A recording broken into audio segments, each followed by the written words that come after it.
আজকে বানাবো tomato chicken. তার জন্য চিকেনগুলো ভালো করে ধুয়ে নিয়েছি। নুন, হলুদ, কাশ্মীরি লঙ্কার গুঁড়ো, সর্ষের তেল, গোলমরিচের গুঁড়ো, একটু বেশি করে টমেটো নিয়েছি, সে টমেটো বাটা দিয়েছি, কাঁচা লঙ্কা বাটা দিয়েছি, আর একটু বেশি করে পেঁয়াজ নিয়েছি, আর দিয়েছি একটু চিকেন মশলা।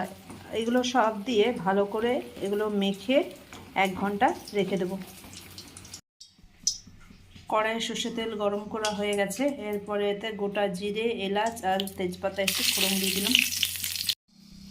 এরপরে এতে গ্রেট করা আদা আর রসুন কুচি দিয়ে এটা একটু ভেজে নেব।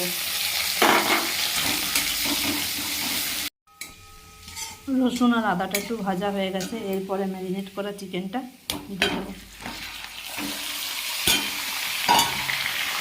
দিয়ে একটু নেড়ে ঢাকা দিয়ে দেবো। ঢাকা দেওয়ার পরে দেখো চিকেন থেকে কত জল বেরিয়েছে। এটা আর আলাদা করে জল দেওয়ার দরকার হবে না, এটাতে কম আঁচে ঢাকা দিয়ে দিয়ে রান্না করতে হবে। একটু নেড়ে দিয়ে আরও ঢাকা দিয়ে দেবো। দেখো চিকেনটা ঢাকা দিয়ে দিয়ে কম আঁচে বেশ সুন্দর করে সেদ্ধ হয়ে গেছে, তেল ছেড়ে গেছে। এর উপর থেকে এবারে ধনেপাতা দিয়ে নামিয়ে নেব।